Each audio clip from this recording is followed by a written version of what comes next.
I don't believe in, stopping people to buy what they want. I always taught them that yes, you can spend. You can buy whatever you want. Your latest gadget, your latest designer clothes and all of that, you can. But I've seen people who earn like 5-figure, 10,000, 20,000, has no savings, but a lot of that.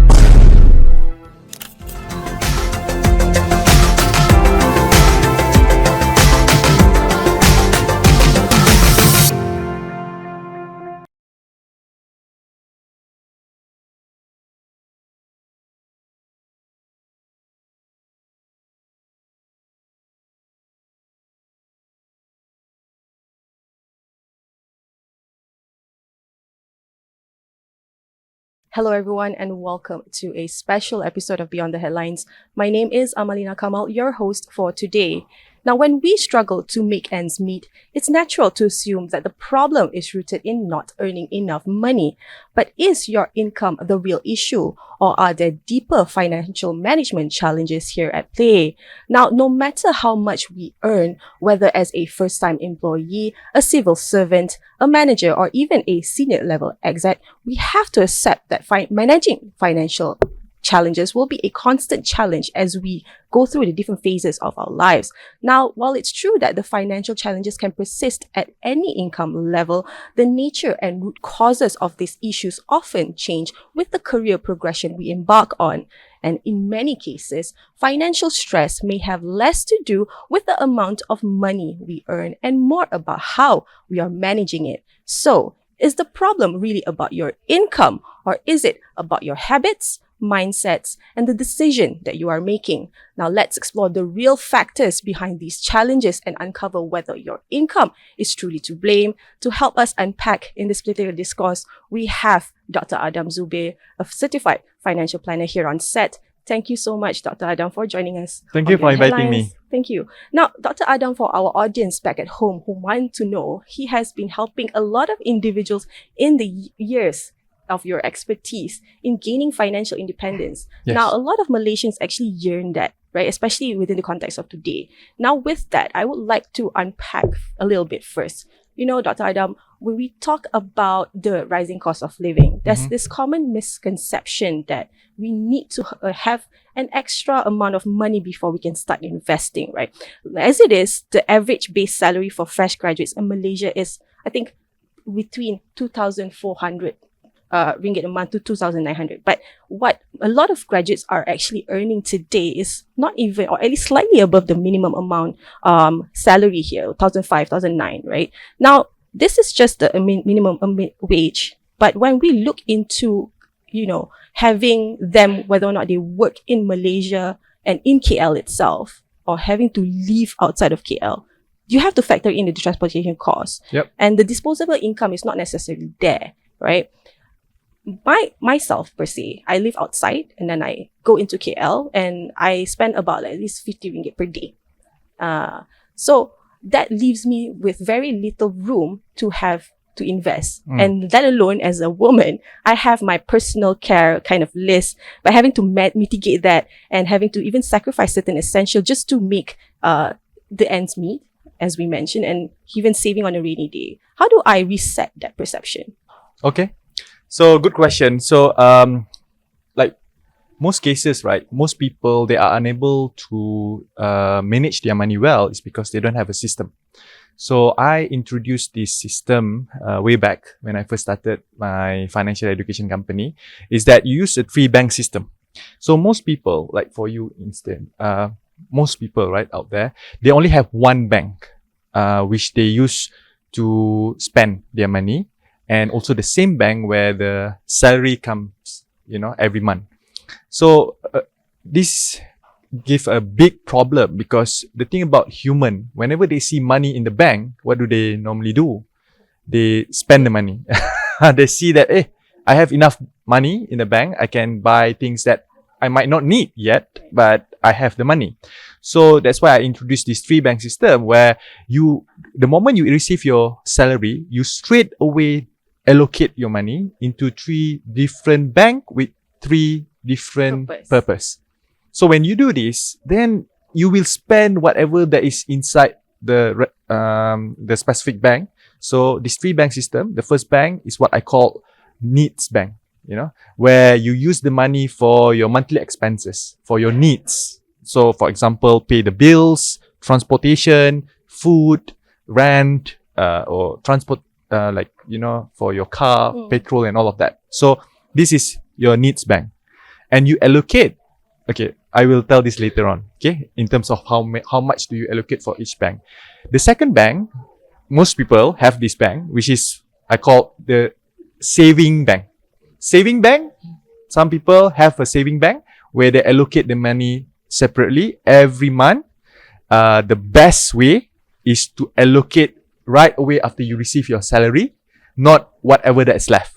Because normally, if you wait until whatever that's left, there's no more money to allocate to your savings bank. So this is like traditional way. You have one bank to spend, one bank to save. But what happened these days is that most people, and I find that this is the main reason why people struggle to save their money, is because when you have two banks, what happened if you see a very nice handbag that you dream of? You want to buy that handbag. So in your needs bank, you've spent it all. So what happened normally? People Your savings. go into the savings bank, right? Then take the money from the savings bank and then they spend whatever that they want. And what happened to your savings bank? It's like going up and down, up and down, up and down. And most of the time, there's no saving at all at the end of the year. So hence why I introduced this third bank, which is very, very powerful, easy to do, and very, very effective, which is what I call your wants bank. Okay, so your wants bank is what you use the money, you put the money in that wants bank to use to buy the things that you wish to have in life. Not necessarily what you need, but what you want. Right. And these days, you cannot stop people from buying the things that they want in life. So hence the three bank come into picture. So how much do you allocate? 50%. This is the ideal scenario. 50% to your needs bank, 30% to your wants bank, and 20% to your savings bank. Right. And if you do this, whatever income that you have, you might have to take some of the bank, but at least there's some savings left. Some contingency left, right? Exactly. So the real question here is like raising your salary is not necessarily the solution. It's how you manage it. And as you mentioned, the breakdown earlier on. Yeah. But why do we still, fall back to having to push for a greater income then? Because like these days with the era of social media, people will be most people they have this feeling that it's never enough. Okay, it's never enough. Meaning to say that if you keep on chasing the next object, the next item, the next gadget, the next holiday trip, and all of that, you will never feel enough. So hence why I go back to the fundamental aspect of finance. So when we talk about finance, it's not about the salary, the amount of salary that you have, is how much money that's left. Because if you have high income, for instance, but you don't have a system of managing the money well, you will fall into this what I call lifestyle inflation. Right. So lifestyle inflation, for the audience out there, is basically when you spend, your expenses are directly proportionate to how much money you earned. So for instance, let's say you earn 3,000 a month. And then with 3,000 a month, you can live in a rented house. Maybe you buy a second-hand car and you eat at Mama store every day, for example, right? But then when you suddenly earn 5,000 as your salary, suddenly you change your lifestyle. Hence why it's called lifestyle inflation. So to me, if you really want to have better financial future, it's all about how do you manage whatever that you earned.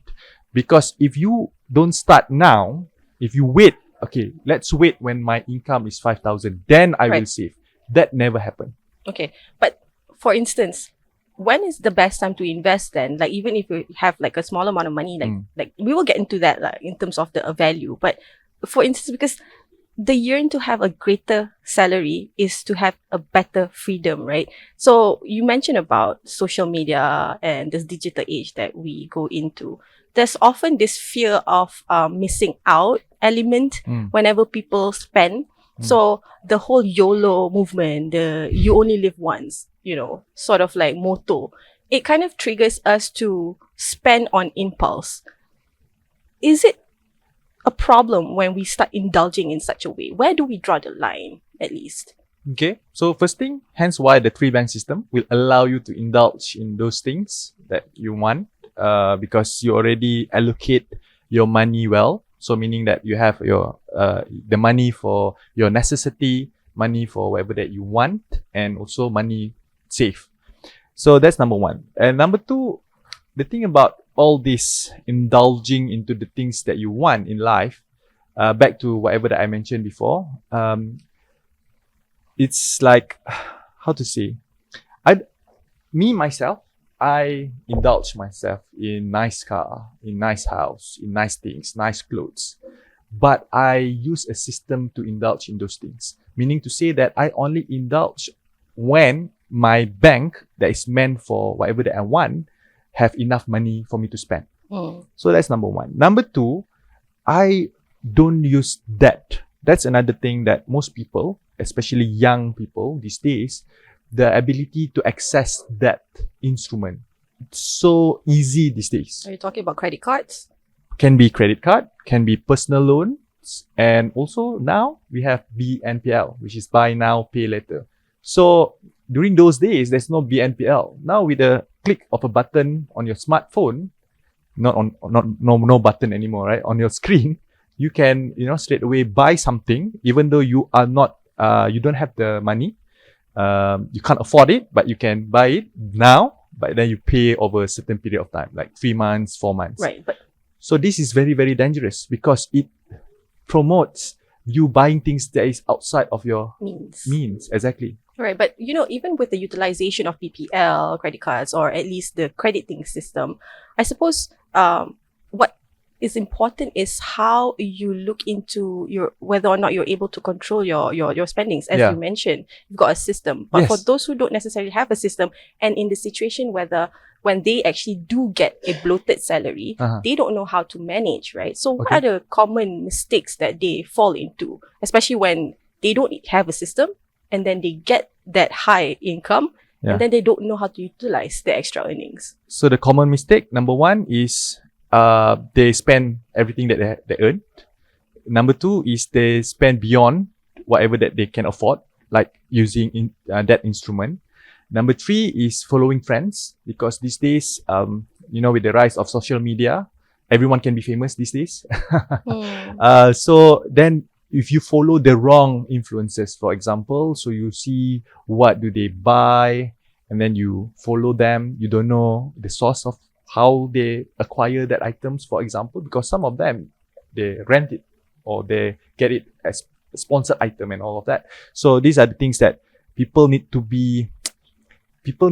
educate themselves. Right? I mean, you gotta be a realist sometimes, right? Yeah, because they don't know, they have a different set of realities. Because now I'm in the realm of, having followers on social media. Brand or companies do approach me and then sponsor me stuff, right? But then when I, take up these sponsors and then other people see it, it can give a different perspective, and then people who follow you, they will want to get whatever that you have. So these are the things that people these days need to educate themselves. This one I haven't include scams, scammers out there. There's plenty of them.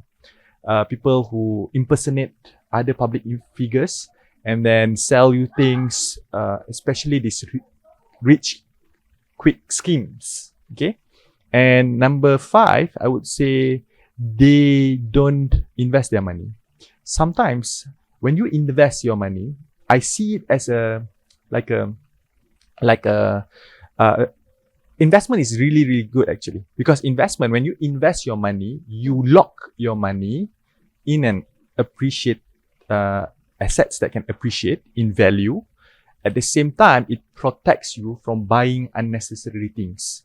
So there is another thing that most people, if they don't do this, if they don't start investing at an early age, they might overspend whatever money that they have. Right. But how would you like to counter arguments of people saying like, if I invest now, I'm only going to earn the rewards or enjoy it later on because I want to live in that moment, because that's the mindset of today, right? And when we talk about investment, a lot of the youngsters today, they want to talk about high risk, high returns, but when it comes to that, they also want fast returns. So how would you want to counter that, and how can we look at the existing avenues that we already have, such as ASNB, to kind of put our investment in? First thing first, with regards to high risk, high return. Okay, again, because people want everything fast these days. You know how easy it is to get information these days, right? Everything is in your smartphone these days. So with that, even videos are very, very short. I remember during when I grew up, right? If I want to watch a movie using the TV, you have to wait for 1 hour for the TV to finish. That does not include commercial breaks and so on, right? Now everything is very, very fast. All the videos are like 1 minute short, very, very, very, very short. So, and it's the same. Unfortunately, it's the same thing. People's expectation about investment. If I invest today, I want to get it tomorrow. The return tomorrow. So, with regards to high risk, high return, I always tell these people that you can, but your return is directly proportionate to your knowledge and your skills.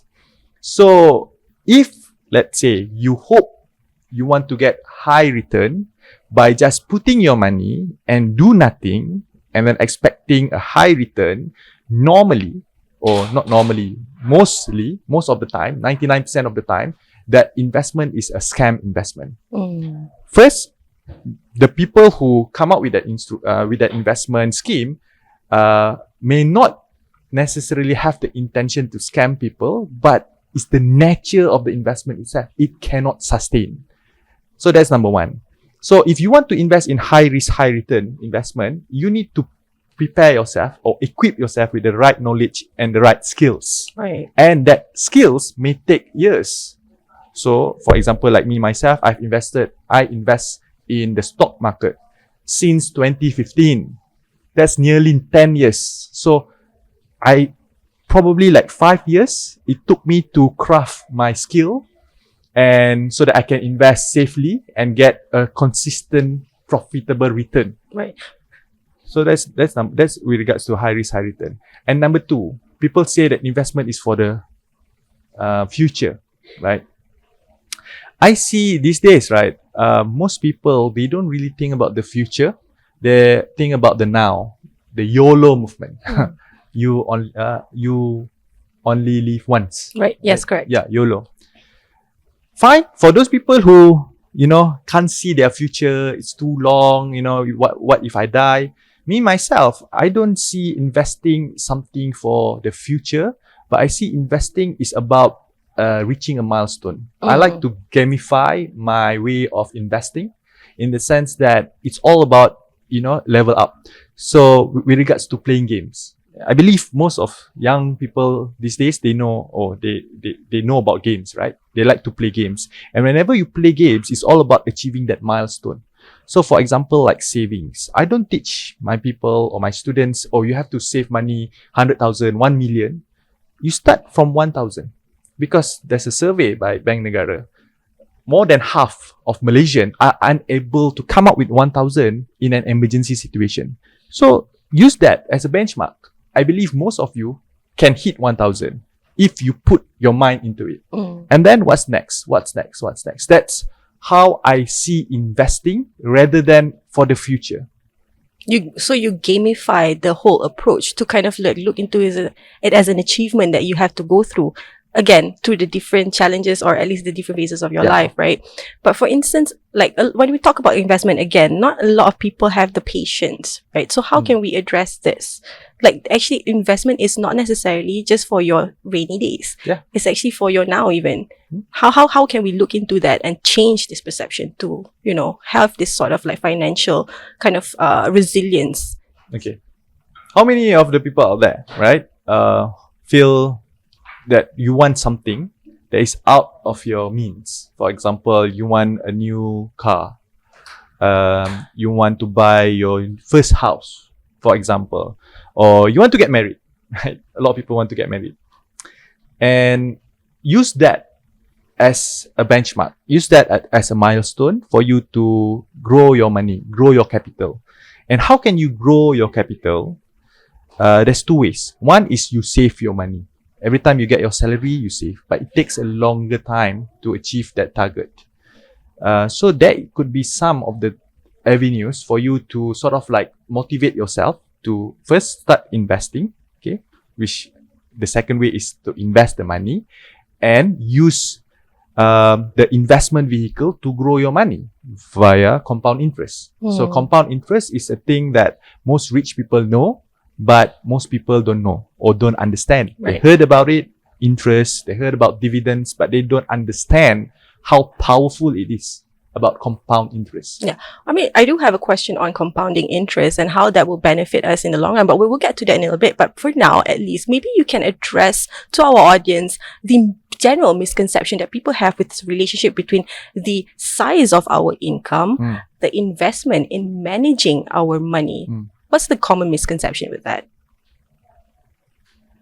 Maybe if I want to invest, I need more money or I need huge capital. That's something that I heard a lot. The misconception about investing is for the rich. Investing is about having huge capital because they look or they watch movies, you know. You want to invest money is hundreds of thousands or the millions. However, investing start as small as 10 ringgit. You can start investing from, you know, as low as 10 ringgit. These days, there's so many different type of investment instrument out there. Back in the old days, yes, it's true. If you want to buy a stock, for example, then you need capital. You need a huge capital to invest. But these days, like I mentioned, there's so many. ASNB itself, you can start investing as low as 10 ringgit. So that's, I would say, the biggest misconception about investing. If, let's say, you ask people out there why they haven't started to invest their money, that's number one. And number two, risk. Yeah. Fear of losing money. So I don't want to invest my money because then I will lose my money. So this is number two. In fact, this has been raised by my grandmother. So I was brought up by my grandmother, and my grandmother always share me these horrifying stories about how my grandfather lose a lot of money from investing in the stock market during the Asian financial crisis 1997. Right. So, you know, all these, you know, horrifying stories about investing, and that sort of like, you know, rooted into our minds that, investing is dangerous. When you invest your money, you lose money. So I would say these two things: high risk and also high or huge capital. But again, when it comes to the misconception that we're talking about right now, right? Often the problem is because we don't have enough avenues to teach us why investment is important. I remember back in the days when I was young, I'm not too sure if you remember that, I'm sure, but I believe you have probably done so as well. We are taught to menabung, right? We are taught to save. And it's just as simple as just getting a tabung and just save out whatever bits of coins you have left and having to kind of foster that sort of attitude.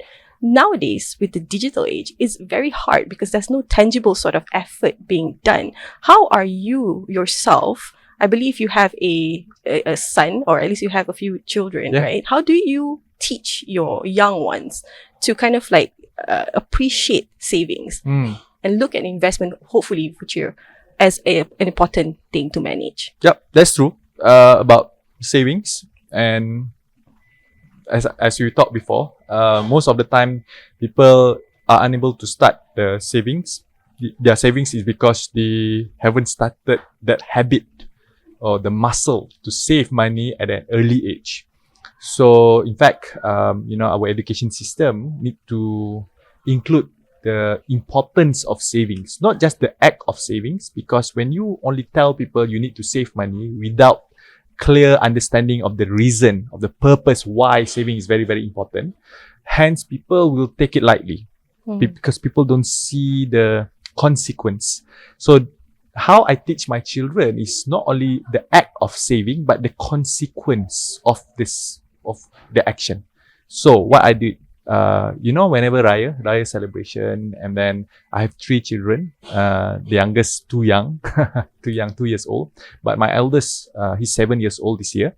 So I always first let him, get all the duit Raya, and then after that we have after 1 week or 2 weeks, then we have this what we call activity where we count their duit Raya. So I have 3 children. The eldest is 7 years old, and the second one is 4 years old. So they start counting their money, right? So when they count their money, they know the amount, okay? And then I always tell them, okay, what do we do with this money, right? And then I tell them about the benefits and the importance of saving this money. And I don't normally what most adults do is they take the money and then suddenly it's disappear into thin air. But what I did was I bring them to the bank. Okay, I show them, okay, now you deposit your own money into the bank. You save your money into the bank. I tell them about the concept of bank. I don't tell them about the banking system, of course, but the bank, right? The bank is where you save your money. And then I showed to them the money, the same amount, because, when you deposit the money in the bank, you have to write the amount, right? It's being transferred into their investment account.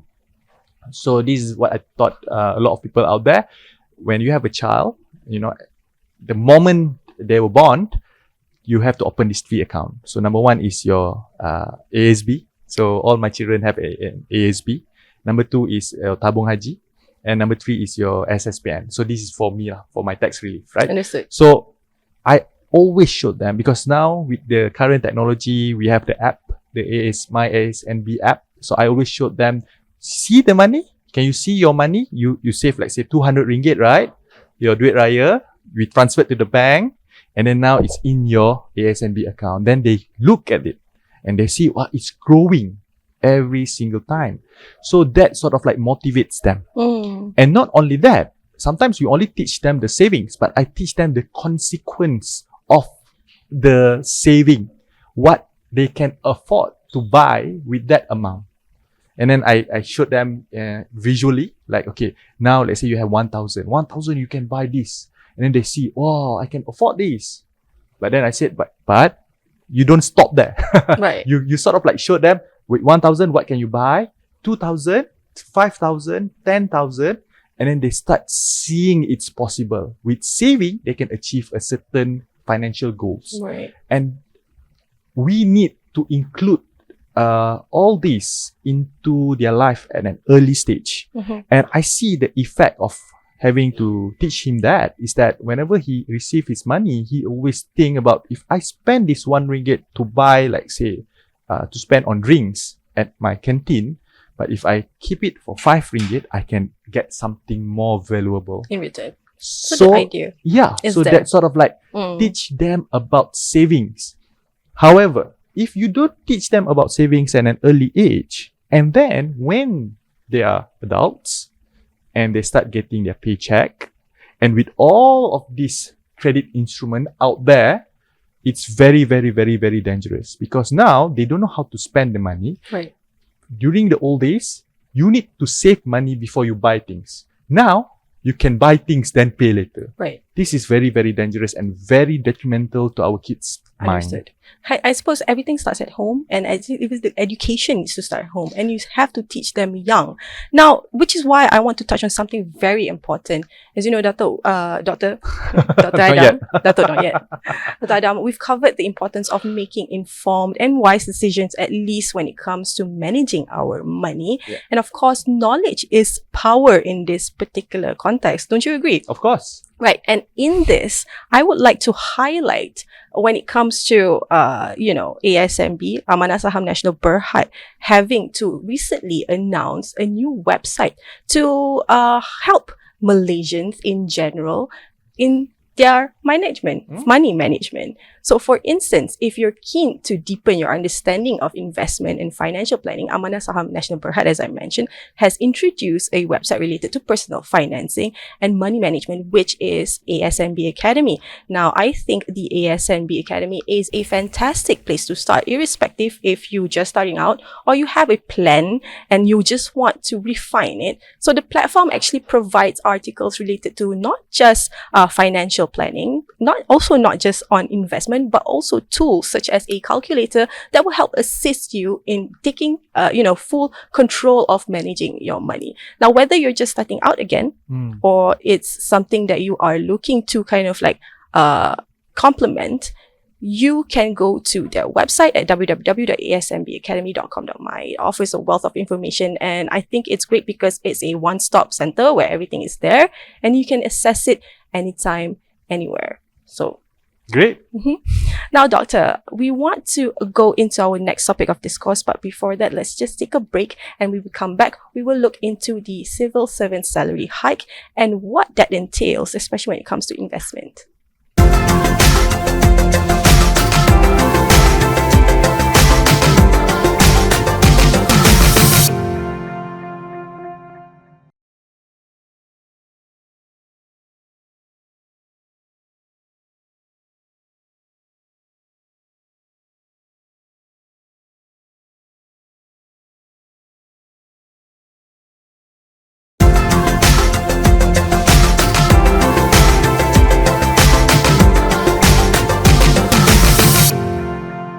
Hello everyone and welcome back to the show. Now we are talking about taking control of your money, and we have our very special guest, Dr. Adam Zubir, Certified Financial Planner, here with us.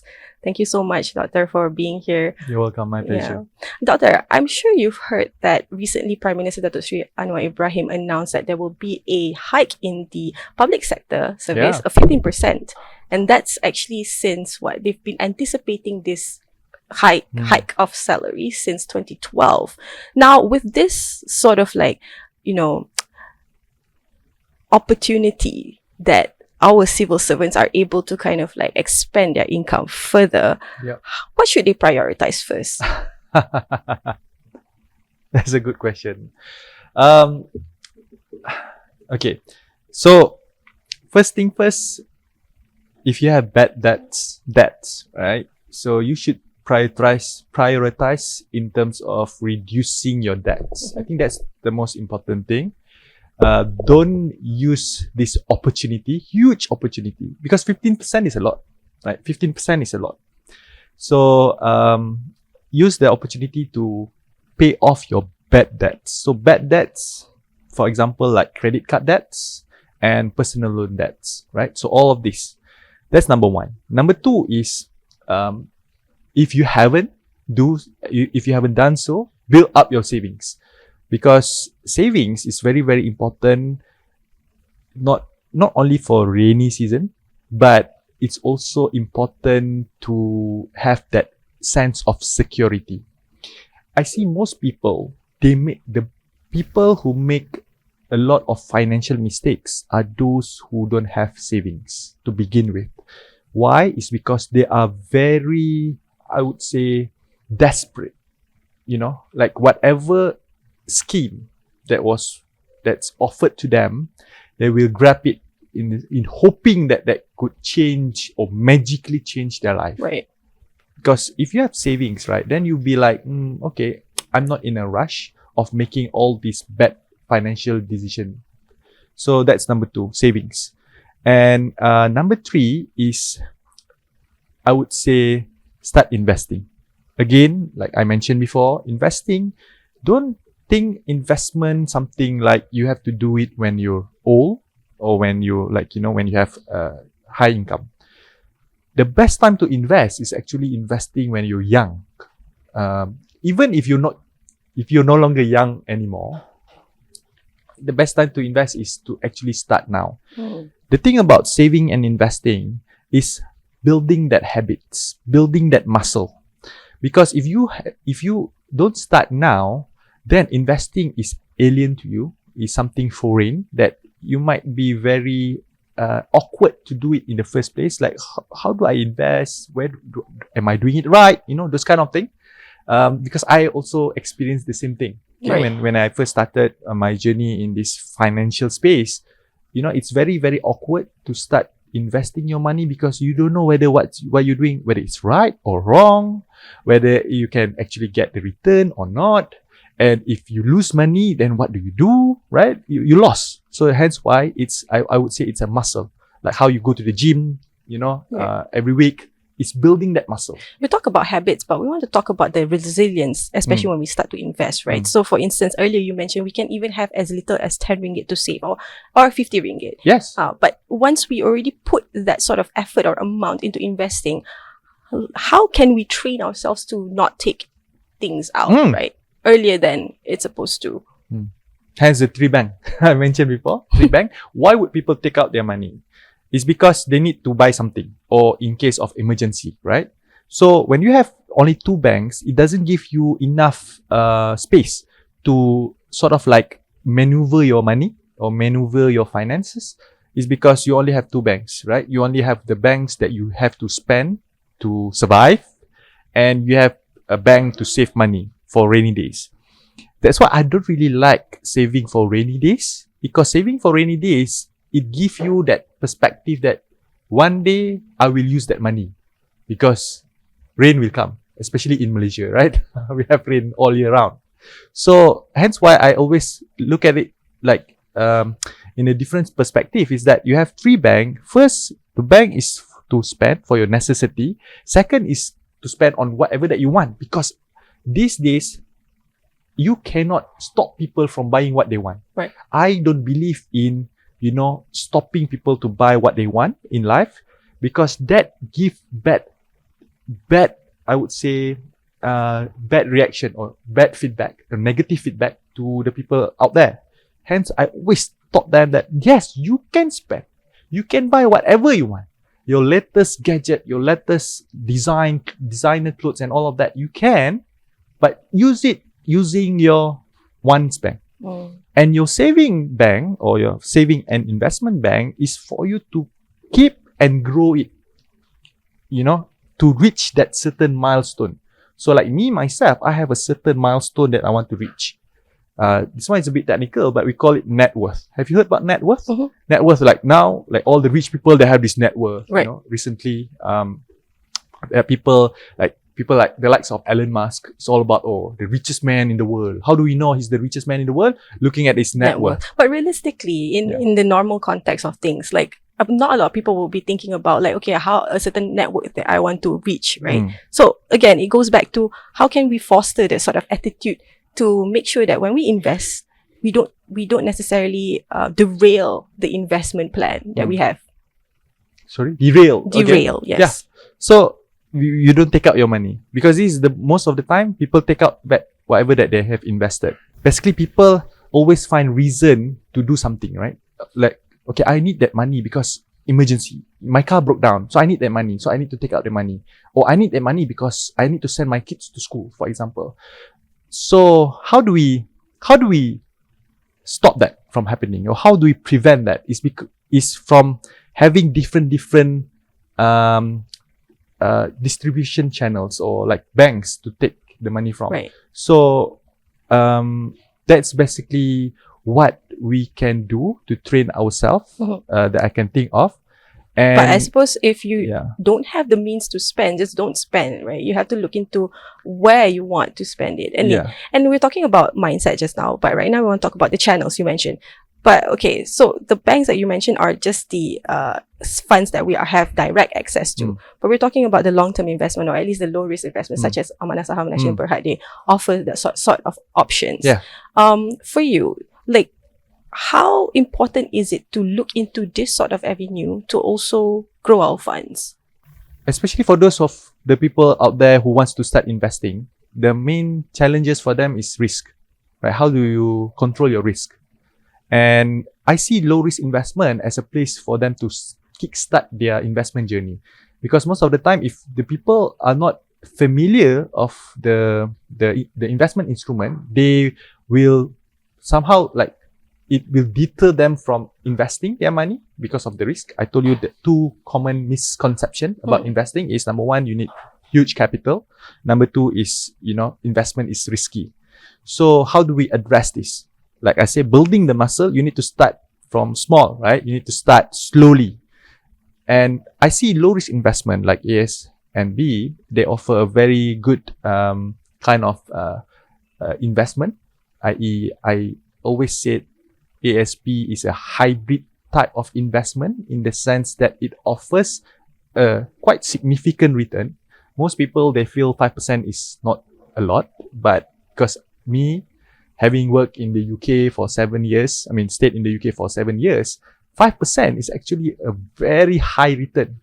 What's the offer like in UK, I suppose? For offer in the UK that give the same benefits like what ASNB can offer, the most that they can give is 1%. 1%. So if ASNB can offer 5%, that's actually a lot.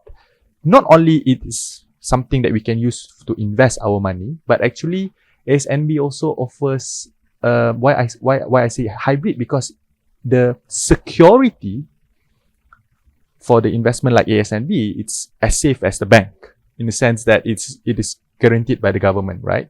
So that's even better. So it's like saving your money in the bank, okay, which is secure, but getting a return that is competitive in nature. So you get both. That's like a bonus, right? Yeah, like a bonus, right? So there's no reason for not starting to invest your money in Malaysia, living in Malaysia, because I compared my colleague who live in the UK or in the US, for example, they don't have this kind of option. They need to invest. If they want to invest their money, they need to invest in a higher risk investment, like the stock market or mutual funds, or even property, which is even riskier. Yeah, because of the debt instrument. Right. Let's talk about the power of, again, compounding interest. Earlier on, you did mention about it, and apparently it's cited as the eighth wonder of the world by Albert Einstein. Now, Doctor, how can individuals actually leverage from their compound interest, especially when they think about investments here? Okay, so compound interest, what is compound interest? They need to understand what's compound interest in the first place. For me, myself, it's very difficult to really understand about compound interest. You can just Google it and then look at the definition, but not many people understand what does it mean. So compound interest for lay person out there is interest on interest. So meaning to say that, yes, you have 100 ringgit safe in, for example, in ASB, right? And then every year you get about around 5% on average, 5% from that 100 ringgit. So that's 5 ringgit. So what people don't understand is that on the second year, when I say compound interest on interest, is that the second year, you not only get 5% out of that 100 ringgit, your initial capital, but you get that 5% from your 5 ringgit, from the interest that you get on your first year. And this is compounded, over time. So how do you access the full power of compound interest? Even Albert Einstein said that it's the eighth wonder of the world, is when you compound it over a long period of time. And what's that long period of time? Is it like 5, 10 years? Is it longer? Doesn't really matter. But the longer, the powerful it is. The effect of compound interest on your investment. So if you plot the graph, right, in terms of the return that you get, you actually get an exponential return. So exponential return is like, initially it's very, very small. People don't really see it, but over a period of time, then you can see that, wow, how can, like 100 ringgit investment can eventually, over a period of time, can become like 100,000. You cannot think from your mind, but when you do the calculation, yes, you can compound it over a period of time. So you see people like Warren Buffett. He's like the most, I would say, most successful investor of all time. Okay, he's like top 10 richest man in the world, and his wealth he compounded over a long period of time. He actually get like, I think there's a article saying that 90% or 80% of his wealth is after he passed the age of 70 years old. So meaning to say that from the point he entered 70 to now, like maybe 90 something, right? His wealth compounded more or grow significantly as compared to when he was still very, very young. So, okay, we don't talk about Warren Buffett, right? Because he's an investor himself at a very young age. So people out there who's maybe like starting new, fresh graduates, or even for people who are early 30s, late 30s, 40s, or even 50s, there's this saying, right? The best time to invest is actually 10 years ago. And if it's not 10 years ago, yeah, and the second best time to invest is now. So just to give you that perspective that you have to invest very early, very, very early. So I teach my children to invest at a young age. Even my baby, my children just came up, born, straight away, I straight away open their investment account. I don't open their bank account. I open investment account first. They don't even have a bank account, because as young kids, they don't need a bank account. But some parents, they open a bank account and they put their money there. Why? You're wasting time. You should straight away invest their money. And when they need a bank account, for example, to spend the money, some schools, they allow you to use debit card, right? Right. Then only you open it. Yeah. So this is the thing that I always, advocate that invest should be very, very early. And why? Then people will ask, why do I need to invest early? Because it sort of like you have to build up that muscle. Right. So that when you're old, investing is no longer a foreign thing to you. Yeah. Dr. Adam, we're almost reaching to the end of our episode, but I'm actually very curious to know this, because you do have your own TikTok channel. You do engage with, your followers, especially when it comes to saving. Yeah. So I just want to know, what is the mindset of the youngsters today when it comes to money management? Are they actually looking at savings as an important sort of priority in managing their funds? Actually, right? This is, I don't know whether this is good news. I think it's a good news. I think it's a good news because I started my channel very, very early in 2020, right? So it has been 4 years since I started my YouTube channel, and then now I also shared information on my TikTok account and also Instagram. But do follow the real one. Okay, there's a lot of impersonator out there impersonating me, scamming people. So do follow my real account, DRADAMZUBIR. I just need to throw it out there because there's a lot of scammers out there. So at Dr. Adam Zubir. So what I did, what I realized is that early on when I first started out, a lot of people ask me all these very, very trivial questions, about, when do I start saving? How much do I save, right? And financial literacy among the people who follow my account is basically they start from zero. But these days, to my surprise, I was pleasantly surprised that the level of financial literacy among the Malaysian has risen up very, very, very quickly. In fact, it has been translated into the data that Bank Negara or EPF gathered, among the youngsters. Now they are more literate in terms of spending their money. So I see it as a good, I find it very motivating for me to keep on sharing all this knowledge, because they know about the importance of savings and the importance of investing. Even you look at the data also, there's an improvement in terms of, how much savings that they have, how do they spend their money. Yes, there's also data that shows that a lot of people bankrupt and all of that, but I see there's a movement towards being more financially literate. To become more financially mature in that sense. Exactly. Right? And also investing. Their exposure in terms of investment, vehicle, the question that they ask, the way that they respond to all these scammers, are much more matured. I think Right. that's based on my perspective. I mean, all right, perfect, I suppose, because I would like to take this opportunity then to inform you that you can actually win 100 ringgit in terms of Touch and Go e-wallet by participating in ASNB Academy Trivia, for which we have shared the QR code now. So don't forget, to our audience back at home, the entry deadline is 3 days after this episode aired. Now scan the ASNB Academy Trivia QR code now for a chance to be one of the 5 lucky winners. Now, Dr. Adam, unfortunately we've come to the end of the show, but maybe if all these youngsters, or at least those who just tuned in and just got acquainted with you, what are the top tips in terms of money management that you would like to give to them before we wrap up? First one is have a system in terms of managing your money. I've shared one very, very powerful system, which is a 3-bank system. You must do that, and you must experience it, if you haven't done so. Number 2 is about saving and investing. It's all about building that habits, building that muscle.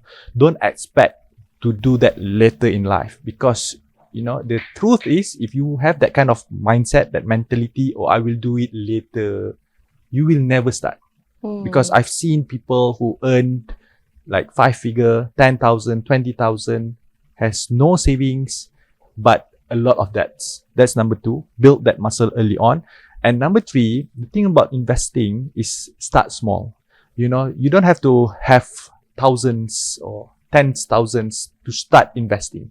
You start small and then see the impact, see the result. Fall in love in investing. Investing is safe if you put the energy and effort into building that your investment portfolio. So don't shy away, don't run from it, stay with it, and then over time, with compound interest, you will see tremendous results in your investment. Right. Perfect. Thank you so much, Dr. Adam. You're welcome. Right. My pleasure. And of course, thank you so much again for being on Beyond the Headlines. We hope to have you here with us soon.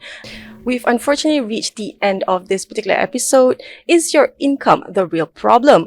Uncovering the truth behind money management challenges. Now, there will of course be more like this particular episode to come, as in the next few months we will see each other together with our partner ASNB. We will be bringing more personal financial and wealth planning tips. Thank you again, Dr. Adam, for being on the show and for your invaluable insights. My pleasure. It's clear that the right approach, anyone can take control of their finances and work towards a more secure future. Now, forget about all the myths and misconceptions about money management and investment, and start now to build your wealth. Just make sure that you make the right investment decisions. And if you're not sure, lend yourself to asnbacademy.com.my website to gain more insight about financial planning and investment. Now, while earning more can certainly alleviate financial stress, it's not a cure-all. Often, the real problem lies in poor money management habits, not the income itself. Now, by taking control of your spending, reducing debt, and planning for both the short and long term, you can transform your financial situation even without a salary increase. Now, in short, it's just not about how much you make. It's about how you manage what you have. Now, by focusing on budgeting, saving, and making mindful spending choices, you can take charge of your financial future, regardless of your income level. Now, to our viewers, remember that financial independence is within your reach, no matter your income level.